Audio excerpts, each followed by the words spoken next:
राजस्थान का थार रेगिस्तान। गर्मियों में यहाँ तापमान 50 डिग्री सेल्सियस तक चला जाता है। इन रूखी और प्रतिकूल परिस्थितियों के बीचों बीच मौजूद है एक अत्याधुनिक इमारत।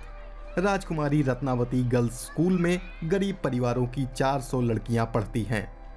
इस इमारत में भविष्य की भी झलक मिलती है और परंपरा की भी। अंडाकार आकार परिसर को हवादार बनाता है और साथ ही ये नारी शक्ति का प्रतीक है। इमारत के अमेरिकी आर्किटेक्ट के लिए यह डिजाइन चुनौतियों भरा था। इसका रास्ता उन्होंने निकाला स्थानीय तकनीकें अपनाकर। मैंने काफी वक्त बिताया, करीब 8 साल। लोगों को जाना समझा, इंजीनियरिंग के नाजुक तत्वों के बारे में ज्यादा से ज्यादा जानकारी हासिल की और तब जाकर रेत में इस तरह की इमारत खड़ी हो पाई। ये आसान काम नहीं था। यहाँ से वहां करते रहे। दीवार और ढांचा ऐसा चाहिए था जो गर्मी झेल सके और इस दौरान इमारत को ठंडा भी रख सके। मेरा उद्देश्य यही था। जिन पारंपरिक तकनीकों का इस्तेमाल केलॉग ने किया वो यहाँ सदियों से इस्तेमाल होती रही हैं। कितनी ही रूखी जलवायु या खराब मौसम क्यों ना हो, वे तकनीकें हमेशा खरी उतरी।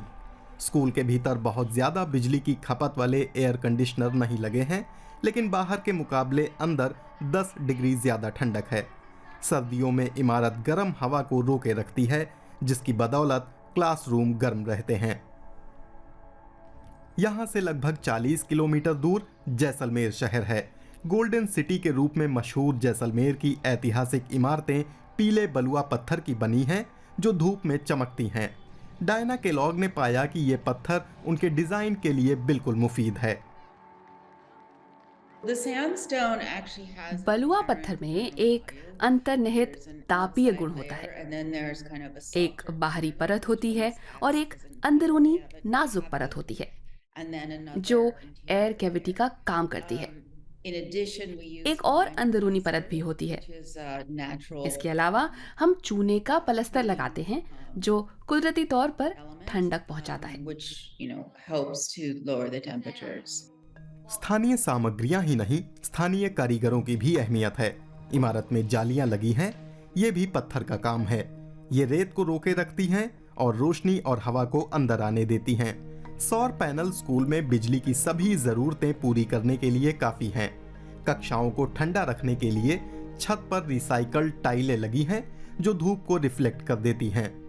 साथ ही स्थानीय कारीगरी को बढ़ावा देना और सामुदायिक जीवन में सुधार लाना भी इस प्रोजेक्ट का लक्ष्य है। सह आर्किटेक्ट रिया बिस्सा कारीगरों के साथ मिलकर काम करती हैं। ऊंचाई पर लगी खिड़कियां सीधी धूप से बचाती हैं। कमरा गर्म नहीं होता, रोशनी फैल जाती है और बच्चों को कुदरती रोशनी में पढ़ाना आसान हो जाता है। हमारा सारा फर्नीचर स्थानीय कारपेंटरों का बनाया हुआ है। जैसलमेर के कारीगर ने ये शानदार शेड बनाया है।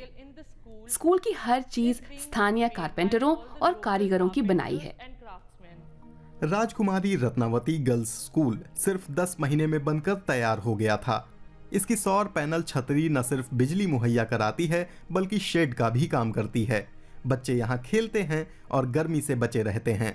पूरे स्कूल में बारिश के पानी को जमा करके इस्तेमाल किया जाता है। भारत के कई हिस्सों में ये प्राचीन तरीका अब इस्तेमाल में नहीं है। चौक में 2 पेड़ निर्माण के दौरान बचा लिए गए थे जो अब मधुमक्खियों और चिड़ियों का बसेरा हैं। न्यूयॉर्क स्थित गैर सरकारी संगठन सिटा ने यह प्रोजेक्ट कमीशन किया था। भारत में भी इसकी शाखाएं हैं। संगठन के संस्थापक अमेरिकी कलाकार माइकल दाउबे को अपनी यात्राओं के दौरान इस इलाके और यहाँ के लोगों से प्यार हो गया। वो यहाँ की लड़कियों को एक बेहतर भविष्य का मौका और आर्थिक आज़ादी देना चाहते हैं। रूढ़िवादी समाज वाले राजस्थान में महिला साक्षरता दर देश में सबसे कम है।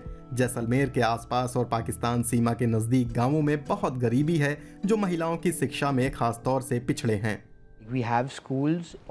हमारे यहाँ ज़िले में सभी जगह पर, यहाँ तक कि सरहदी गांवों में भी स्कूल हैं।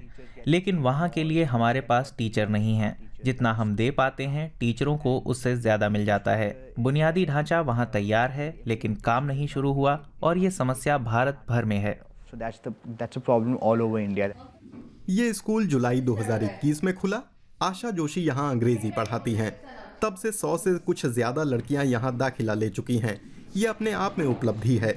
राजस्थान में कई लोग अक्सर लड़कियों की शिक्षा को लेकर उत्साहित नहीं रहते। गरीब परिवार आमतौर पर बेटियों को कमाने के लिए बाहर भेज देते हैं। आशा के अनुसार परिवारों को मनाया जा रहा है कि वे अपनी बेटियों को स्कूल भेजें। ये कवायद रंग ला रही है। यदि ये बच्चियां आज पढ़ेगी तो 10 साल बाद में आपके ही जो है इतने एरिया में ये पढ़ाएगी, तो इतना एजुकेशन की यहाँ पर इतनी कमी नहीं होगी। ये और अब जब आज हम वो बच्चे रेगुलर स्कूल आती है और जो है कोई भी यदि गेस्ट और आ जाए तो उनके सामने बहुत जो है आसानी से बोल देती है, तो हमें बहुत खुशी महसूस होती है उस समय कि नहीं, हमने इन बच्चियों के लिए कुछ तो 6 महीनों में किया है। सयांती किसान है। राजस्थान में करीब आधी महिलाओं और लड़कियों की तरह उन्हें कभी पढ़ना लिखना नसीब नहीं हुआ, लेकिन अपनी बेटी वसुंधरा के लिए उन्हें पूरी उम्मीद है। स्कूल में पढ़ाई बढ़िया भाई, एंड रोटी भी जी बढ़िया है, एंड रोटी भी जी है ना वो फ्री बढ़िया है। फिर कार नौकरी लग जाओ वसुंधरा बड़ी हुआ तो, पढ़ाई में होशियार हुई जाना, आप ही नौकरी लगी, किस्मत है तो, नहीं है तो। बहुत सारी लड़कियां वसुंधरा जैसे घरों की हैं। वे कम से कम 10वीं तक स्कूल जाती ही हैं। इस पढ़ाई की बदौलत वे रोजी रोटी कमा सकती हैं। ये पढ़ाई ऐसी सुंदर इमारत में बैठकर होती है जो न सिर्फ जलवायु के लिहाज से अद्भुत है, बल्कि बड़े सपने देखने को भी प्रेरित करती है।